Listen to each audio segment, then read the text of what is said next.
there is some blessing of God that is there on all of us. So global investing की बात जब हम करना चालू करेंगे, मैं एक छोटा सा महाभारत से ही शुरू करना चाहती हूँ। भगवान कृष्ण ने कुरुक्षेत्र युद्ध में अर्जुन को अपना विश्व रूप दिखाया था। सो अर्जुन वॉज कंप्लीटली कंफ्यूज्ड। जब वो बैटलफील्ड में गया था, उधर ही भगवत गीता का शुरुआत हुआ था। जब अर्जुन बैटलफील्ड में आया, उनके सारे कौरव सेना के साथ जो उनके गुरु पितामह सब लोग थे, उनको जिन्होंने सिखाया था, उनको जिन्होंने गाइड किया लाइफ में, बचपन से जिनको वो गुरु दादा परदादा ऐसा माने जाते थे, ऐसे पूरा लोग कौरव के साथ थे। और अर्जुन को शंका आया था कि मैं कैसे इनके साथ लड़ूं, how can I kill them, how can I attack them, मैं कैसे द्रोणाचार्य के साथ युद्ध करूं, मैं कैसा भीष्म पितामह के साथ युद्ध करूं। This is what Arjun started getting very very confused. And Arjun कौन है? अर्जुन इतना बड़ा वॉरियर है, अर्जुन से अच्छा असुर धनुर्विद्या में कोई है ही नहीं है। फिर भी उनको मन में शंका आया, और देन भगवान ने उनको अपना विश्व रूप दिखाया था।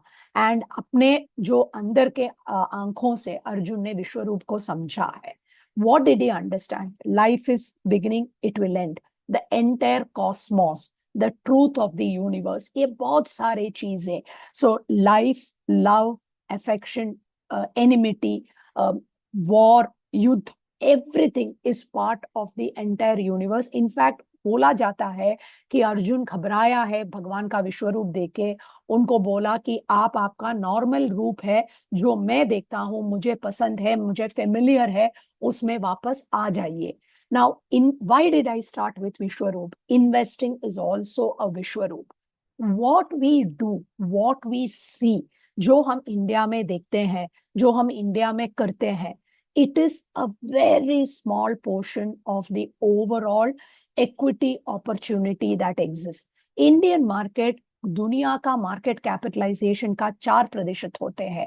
हम माना जाता है कि इट इज वेरी गुड, और हम में वो पेट्रियोटिज्म में भी थोड़ा आ जाता है, थोड़ा हमारा फेमिलियरिटी भी आ जाता है। इंडिया अच्छा करता है, जीडीपी इंडिया का ग्रो करेगा, मोदी जी बहुत अच्छी चीजें कर रहे हैं, ये सब कुछ गलत नहीं है, सब ठीक है। इसके बावजूद भी there is a world outside, because जैसा अर्जुन को भगवान ने बताया था कि तुम्हारा धर्म है, कर्म है, एक्सेट्रा, हमारा भी एक धर्म और कर्म होता है जो हमारे इन्वेस्टर्स के लिए सही चीजें हमको देना चाहिए। हमारा काम पेट्रियोटिज्म दिखाना सिर्फ नहीं होता है, हमारा काम है क्लाइंट का पैसा ठीक से मैनेज करे, and he should be getting the best asset allocation. So with that thought I will now move into, so ये मन में रख लेना कि why am I learning about global investing? Why did Hitesh ji became the first one to grab this opportunity? हमारा सबसे पहला call है हमारे MFD partners के साथ, which is through Hitesh Jain, and what an auspicious way to start this. Okay, so why did he think of that? You must be proud to be associated with Phenomatic, because जो नया चीज है वो client के लिए फायदा देता है, और इसमें काफी जो चीजें हैं जो आपके लिए बनाया है, एक MFD के लिए बनाया है। मैं तो सबको ये बोल रही हूँ, अभी तक जो भी हम प्रोडक्ट्स लेके आते थे उसमें बैंक्स काम करते हैं, उसमें कोई वेल्थ काउंटर काम करेगा, बट ये प्रोडक्ट अगले कुछ महीने के लिए आपके अलावा कोई कर ही नहीं सकता है। उसका रीजन जाते जाते मैं आपको बता भी दूंगी। So it is a product that has got immense benefit as far as you are concern. So let me quickly start with investing in Gift City. Hitesh ji ने बताया था कि गिफ्ट सिटी क्या होता है, मैं बहुत क्विकली बता दूंगी, शायद आप लोगों को पता भी होगा। I don't want to waste too much of time, because ये पूरा मिलके आपको ये पर्पस क्या होता है, ये जो मैं बताने वाली हूँ, ये एक रूट है, एक ट्रांसैक्शन का मेथोडोलॉजी है, ये थोड़ा इसमें रेगुलेटरी वगैरह है, तो बहुत ध्यान नहीं होना चाहिए, एक सिर्फ आपको समझना चाहिए, ठीक है। So let me move on with the presentation. Okay, I am not going to give too much about DSP. इतना इंपॉर्टेंट है आपको जानना कि डीएसपी एक बहुत पुराना एसेट मैनेजमेंट कंपनी, 28-29 साल हमारा एसेट मैनेजमेंट बिजनेस में खत्म हुआ है, बट उससे ज्यादा हम लोग एक 170 ईयर्स का लॉन्ग हिस्ट्री वाला कंपनी है। हमारा फैमिली जो है डीएसपी का, कोठारी फैमिली, उनमें से एक आदमी जो 6 लोग बॉम्बे स्टॉक एक्सचेंज शुरू किया तब उसमें थे। तो this is the legacy of the family. You are dealing with a fund house, you are dealing with a family which has been in the market for the longest period of time. पांचवा छठवा generation है जो आजकल manage कर रहे हैं। So I have put the league here. We believe investor first. Let me move on to Gift City. Okay, Gift City का मतलब क्या है? Gift City is a gateway for the financial market. अभी तक क्या होता था, India is an emerging economy, okay, India is a developing economy. उधर हमार अभी जब आप एमर्जिंग होते हैं, जब आप इकोनॉमिक्स, और 1992 में हमने ग्लोबलाइजेशन किया। ग्लोबलाइजेशन का मतलब क्या होता है? ग्लोबलाइजेशन का ये मतलब था बाहर के कंपनीज इंडिया में आके काम कर सकते हैं, हमको एम्प्लॉयमेंट क्रिएट करेगा, टेक्नोलॉजी का माइग्रेशन होगा, काफी चीजें होगा। नाउ हम लोग स्पेशल इकोनॉमिक जोन्स को सेटअप किए थे, जो सीप्स बोलते थे, जहां से हमारा एक्सपोर्ट होता है। तो बॉम्बे में जो सीप्स में सीप्स करके जगह है, बैंगलोर में एक्सपोर्ट जोन्स होते हैं, उधर टेक्सटाइल कंपनीज काम करते हैं, जेम्स एंड ज्वेलरी काम करते हैं, लेदर का एक्सपोर्ट बहुत ज्यादा होते हैं। जो भी चीजें एक्सपोर्ट होते हैं उनके लिए हम स्पेशल इकोनॉमिक जोन्स क्रिएट करते थे और टैक्स बेनिफिट्स भी देते थे। मुझे मालूम है कि आप सबको ये पता होगा। इसका मतलब क्या है? I am an exporter. जब मैं एक्सपोर्ट कुछ चीजें करती हूँ, कंट्री के लिए बहुत फायदा होता है। क्या फायदा है? मेरा इनकम डॉलर में आता है। कोई भी कंट्री को उसका रिजर्व्स और इनकम डॉलर में आएगा तो वो बहुत बढ़िया होता है, बहुत इंपॉर्टेंट है। क्यों इंपॉर्टेंट है? क्योंकि मैं काफी चीजें खरीदता भी हूं। सबसे ज्यादा मैं खरीदती हूँ ऑयल, गोल्ड खरीदते हैं, ये सबका। और मेरे देश में ये बहुत ज्यादा बनाता नहीं है, लेकिन मुझे ये जरूरत है, सिर्फ ऑयल ही रखेंगे। सो ऑयल का जो पेमेंट है मुझे डॉलर में देना पड़ता है, इसलिए मुझे डॉलर चाहिए।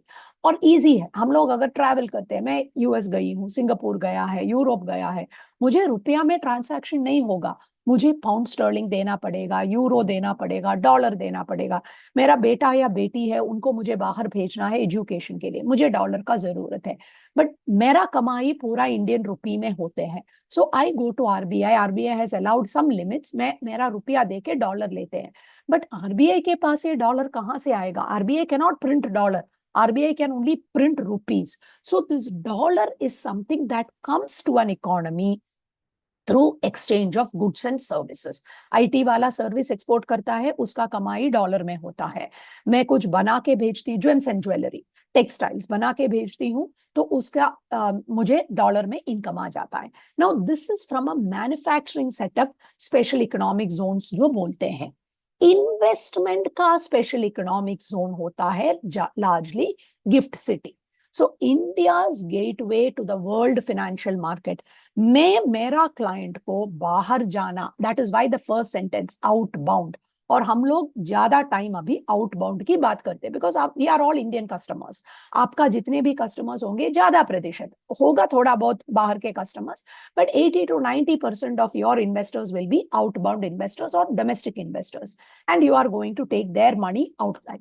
बट अगर एनआरआईस है, अगर फॉरेन नेशनल्स है, जिनको इंडिया में इन्वेस्ट करना है, वो आज तक करते थे, एफपीआई रूट वगैरह करते थे, बट उसको भी सिंप्लीफाई करके करने में ये गेटवे जो बनाया है वो अहमदाबाद में, गांधीनगर में बनाया है। तो अगर आपने कभी भी सीप्स करके सुना होगा, स्पेशल इकोनॉमिक प्रोसेसिंग जोन, जो मैन्युफैक्चरिंग आइडियाज, उधर ऑटो कंपनीज आ जाते हैं, उधर आईटी कंपनीज बैठते हैं, तो that is manufacturing, this is financial. That is why it is called special economic zone, IFSC। Gift City का जो कॉन्सेप्ट जो बनाया, अभी तक इंडिया फाइनेंशियली एक्सपोर्ट्स और इंपोर्ट में बहुत काम नहीं करते थे। That is something Gift City will do, and it is a new entity that has come. There is a regulator, IFSC is a regulator, जैसा SEBI is a regulator. So अगर आपको ये गिफ्ट सिटी क्या है कोई पूछा, तो आप इतना बोलना, it is a gateway to the world financial market for people to come and trade in India and for Indians to trade outside. This is all that you need to know. अगर one mark question आया तो यही हो जाता है। तो ये सब उसका रेगुलेटरी फ्रेमवर्क है। 2015, 10 साल पुराना सोच है ये गवर्नमेंट ऑफ इंडिया का। मोदी जी आने के बाद ये सोच शुरू हुआ है, टाइम लगता है ये बनाने में, इतना इजी नहीं है। तो 10 साल में ये बना के आगे गया है। अभी इसमें काफी फंड का कैटेगरीज भी बनाया है अभी तक जो अप्रूवल मिला है। ये सिर्फ हमारा नहीं है, बाकी लोग, हितेश ने बोला था शुरुआत में, कुछ कुछ लोग ऑलरेडी लॉन्च भी किया है, बट हम लोग कुछ हट के सोच के आपके लिए ये प्रोडक्ट लेके आया। इसलिए I am very proud to say that DSP ने ये प्रोडक्ट को ऐसा स्टिच किया है, ऐसा क्रिएट किया है कि ये एमएफडी के लिए ही बनाया था। मैं चाहती हूं कि आप में एवरीवन विदाउट एक्सेप्शन जो अटेंड किया है और जो अटेंड नहीं किया है, दोनों इसका फायदा, बिकॉज ऐसा फायदा बहुत, भगवान बहुत कम टाइम पे विश्वरूप दिखाता है, हर दिन वो दिखाता नहीं है, हर आदमी को मिलता नहीं है, सिर्फ अर्जुन को ही दिखाया था, right. Please think you are an Arjun, आपके हाथ ऊपर भगवान का हाथ है, इसलिए आपको ये प्रोडक्ट आज मिल रहा है इन अ फॉर्मेट जब बाकी लोग करना चालू करने से पहले। Okay, now what are the investment universe? Venture capital funds में आप इन्वेस्ट कर सकते हैं। कैटेगरी 1 एआईएफ है, कैटेगरी 2 एआईएफ है, कैटेगरी 3 एआईएफ है। रिटेल फंड जो है, ठीक है, तो this is all products that are there are some funds which are inbound to India and outbound, so this is similar to AIFs that are there in India. Category 2 AIF is there, category 3 AIF is there, category 1 AIF is there. And then this is the retail fund which we are going to talk about. It is a universe is not defined. मैं कहीं पे भी invest कर सकती हूँ. And this is like a mutual funds in India. And then special situation funds are there. So these are broadly the 4 categories. Venture capital funds, restricted scheme, non-retail. Non-retail का मतलब ये है मिनिमम टिकट साइज $1.5 लाख होता है। $1.5 लाख मतलब 1.25 करोड़ से ज्यादा आपको इन्वेस्ट करना पड़ेगा। इसमें हम $5,000 से शुरू कर सकते हैं, $5,000। सो आपका सबसे पहला एडवांटेज वो है, एक क्लाइंट जो हमारा है, कोई भी क्लाइंट 4, 5, 10 लाख इन्वेस्ट कर सकता है, सो वो इधर आ जाता है। This is special situation. आज के तारीख में we are only going to talk about this fund, where retail fund, and that is what I will do now. Number of investors, minimum investment type, ये सब है, मैं इधर दिखा दूंगी। Okay, minimum investment we have kept it at $5,000 US dollars. $5,000 US dollar, if you convert it into Indian rupees, even if you take 90 rupee for a dollar, we are talking about 4.5 rupees. कोई भी आपका client invest कर सकते हैं। I give you much more of details. It will be a closed ended scheme, 2 साल का closed ended रहेगा, exit load रहेगा, बट 2 साल आपको मिनिमम रहना पड़ेगा। एंड इसका टैक्सेशन जो होता है आपके हाथ में टैक्स फ्री हो जाता है। So I am going to skip all this right now. जब हम फंड के बारे में बात करते हैं, we will talk more about it. I think yeah this is something that we have said. Inbound मतलब बाहर का पैसा अंदर आएगा, हम लोग बात करने वाले हैं आउटबाउंड को, that accepts investments from Indian residents to invest in global securities. जो बाहर बैठा है उसका इंटरेस्ट है इंडिया में इन्वेस्ट करने का, मेरा इंटरेस्ट है, मैं तो इंडिया में किया है, डीएसपी में किया, एचडीएफसी में किया, आईसीआईसीआई में किया, कोटक में किया है, मुझे इंटरेस्ट है बाहर लेके जाने का। Okay, Mutual fund investments are subject to market risk. Please read the offer document carefully before investing.